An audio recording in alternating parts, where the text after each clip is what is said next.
শুধু লটারি নয়, সব জায়গায় মানুষের টাকা লুট হচ্ছে। এর সাথে বিজেপি তৃণমূল 100% জড়িত। ইডি সিবিআই কেউই আজ পর্যন্ত কিছু করেনি। যাদের কাছ থেকে টাকা উদ্ধার হয়েছে তাদের কি হয়েছে?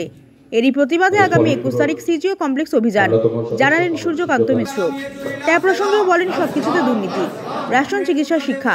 ট্যাবে বিজেপি তৃণমূল উভয় জড়িত না থাকলে এভাবে করা কখনো সম্ভব হয়? প্রাক্তন মুখ্যমন্ত্রী বুদ্ধদেব ভট্টাচার্য এবং সীতারাম ইয়েচুরির স্মরণসভায় উপস্থিত হয়ে বলাকা অডিটোরিয়ামে বক্তব্য রাখেন সূর্যকান্ত মিশ্র। নতুন প্রজন্মকে সামনে আনাই মূল লক্ষ্য এই স্মরণসভার বলে জানান। এই লটারি বিষয়ে কি আপনাদের কি?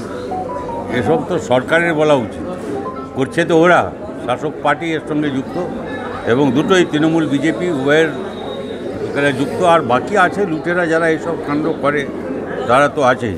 যে মানুষের টাকা লুট হচ্ছে, লুট তো সব জায়গায় হচ্ছে, খালি কি লটারিতে লুট হচ্ছে না? কোনখানে লুট হচ্ছে না? এইসব বাড়ি যে বস্তা বস্তা টাকা বেরোলো, শিক্ষায় লুট হচ্ছে, রেশন কোথায় চাল সেখানে লুট হচ্ছে। মানে এই যে টাকা আপনাকে বাড়ি তৈরির জন্য টাকা ও চলে যাচ্ছে এক জায়গা থেকে আরেক জায়গায়, এই সব দেখছেন আপনারা কাগজে, সবাই জানেন আপনারা। এই সব তো লুটই, কাজে লুটের রাজনীতি, এটা লুটেরা পুঁজিবাদ, রনি ক্যাপিটাল। ইডির যে তল্লাশিটা, এটা কি আপনি সমর্থন করছেন? তল্লাশি হওয়া উচিত। ইডির যে সব তল্লাশি চলছে এগুলো হওয়া উচিত। কী তল্লাশি করছে? যত করছে তত তো বাড়তে আছে, কোথায় কী হচ্ছে? ইডির কাছে সুবিচার পাওয়া মুশকিল।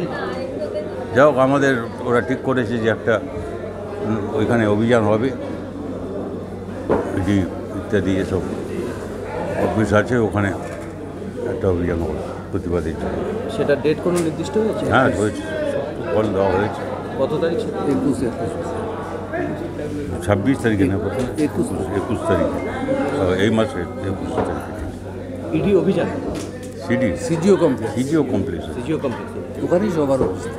আরেকটা প্রশ্ন, এই সম্প্রতি দেখা যাচ্ছে যে ট্যাব দুর্নীতি রাজ্যের প্রায় সর্বত্র জায়গায়। ওই তো বললাম আপনাকে, একটু আগেই বললাম, আবার ট্যাব দুর্নীতি, এই দুর্নীতি, ওই দুর্নীতি করে এই যে ভাগ করছেন, আসল যে লুট হচ্ছে সবটা মিলিয়ে এইটা ধারণাটা মানুষের মধ্যে ভাগ করে এটাকে ভেঙে দেওয়ার চেষ্টা হচ্ছে।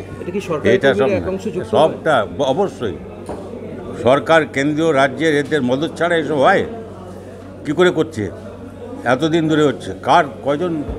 কয়েকজন মন্ত্রী আগে জেলে আছে, তাদের তো কী হয়েছে? তাদের টাকা উদ্ধার হয়েছে, এখানে কেউ। ঠিক আছে।